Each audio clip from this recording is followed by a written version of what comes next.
What comes next now? Sam is still in the Bahamas. We think. No, he got extradited this morning. I believe he's en route right now to New York. Okay, where's he going? To New York? Is he going to that Southern District of New York prison, the same one Epstein was in? Yeah, that's where he's going. That's where he's going, which is not a nice place to be, right? It's like Lower Manhattan or Rikers Island. Well, it's not Rikers. Okay. It's not Rikers because he's going to be federal. Okay. So they're it's going to be a white collar federal prison that he's going to.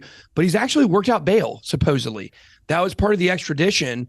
We believe he's actually going to be out on bail. I don't think he's actually going to go to prison. He's got to do a hearing, which will probably be tomorrow, I would guess, or later this week, maybe next week. I mean, it is Christmas, so I'm not sure. Maybe it'll change the schedule a little bit, but he's not going to sit in there long. He's going to get the Elizabeth Holmes treatment. He's going to get out, which I'm really shocked at. And it's not happened yet, but He doesn't have any friends. That's what people have to understand about Sam. He doesn't have friends in the government. He is crapped over every politician he gave money to. They're not friends of his. He doesn't have money, so it's not like he's paying people off. His parents are on the outs. People want to stay away from his parents. They're toxic. They're the ones that were really behind this whole scam. So they're not going to help him. They're almost out of money. Their assets in the Bahamas have been stolen. So I'm really confused on what kind of leverage he's using to be able to get this preferential treatment. It's really interesting because everybody knows in the world of politics, you're only as good as how much money you have. When you don't have money to support politicians anymore, then why would they help you? You're of no use to them. You're only an albatross around their neck, and that's what he is to a lot of people. So it is a little disappointing that he was extradited. We want to see him punished more in the Bahamian jail. Once he get here, he's just another criminal. And he's going to get out on bail as well. And, that kind of sucks because he's going to be free. You have the man who literally has screwed over more people financially than anybody else in history. And he's going to be free, even if it's only for a couple years. But at the end of the day, this guy's getting serious time. He's not going to, there's no way to flip. Caroline's already flipped on him. There's not bigger fish here. There's not bigger players. The only people above him in this scam are his parents and Dan Friedberg. And Gary Wang as well. But Gary Wang's CCP, he's already back in China. We'll never see Gary Wang again. He's a ghost. Never expect to see anything from Gary Wang again. He'll probably disappear forever.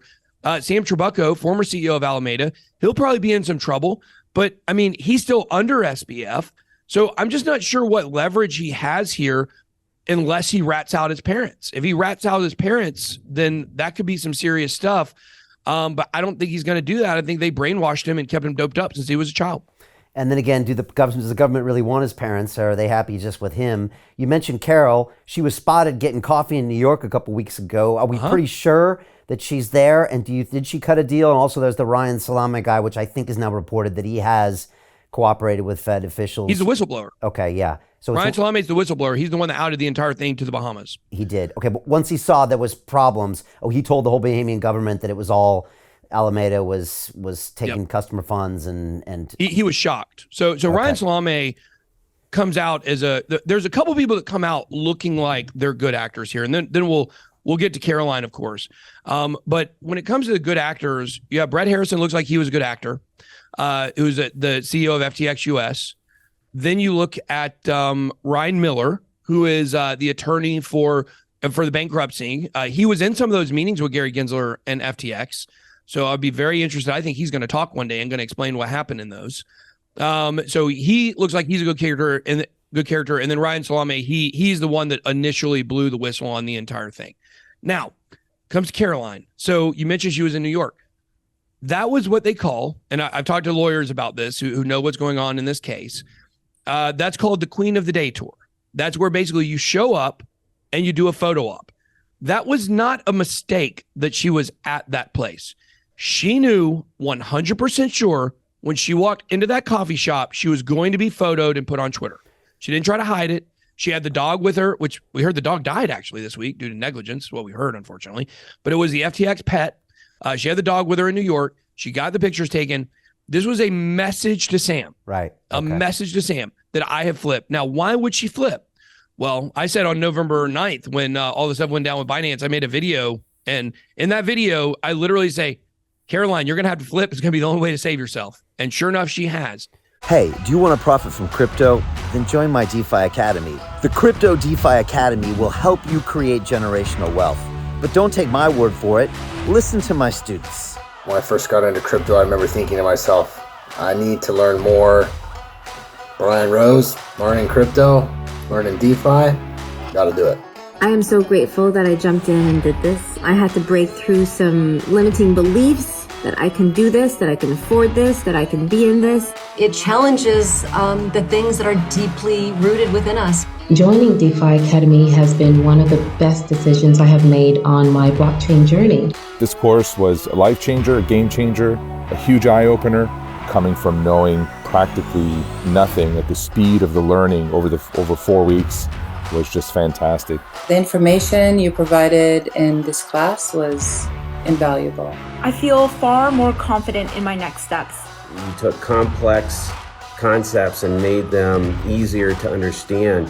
What's different than so many other ones is it just doesn't tell you what to do. It actually makes you do it. This is for people who are serious about becoming traders. This is the way it should be done.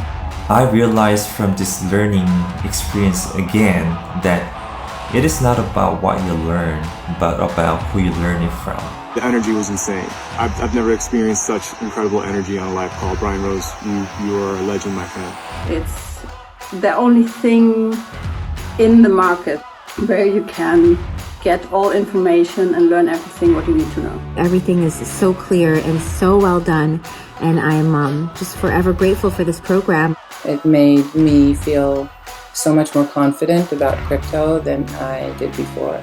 I did not anticipate how passionate I was going to become about it. This course has been like a big learning experience for me, not just in the crypto space, but just an overall balance of life. What I've learned is, how to take ownership, of my life in a way that I really hadn't before. Yeah, you can't put a price on that, really. I would recommend it to anybody, top notch. Excellence does not come cheap. So if you want excellence, you gotta pay for it, but it's so worth it. Pull the trigger. That's what this course is about. You're not going to regret it, really. It's amazing. Thank you, Brian and team. So what are you waiting for? Crypto is happening now. Click the link below, submit your application, and let me mentor you on how to create generational wealth and build the decentralized financial infrastructure of the future.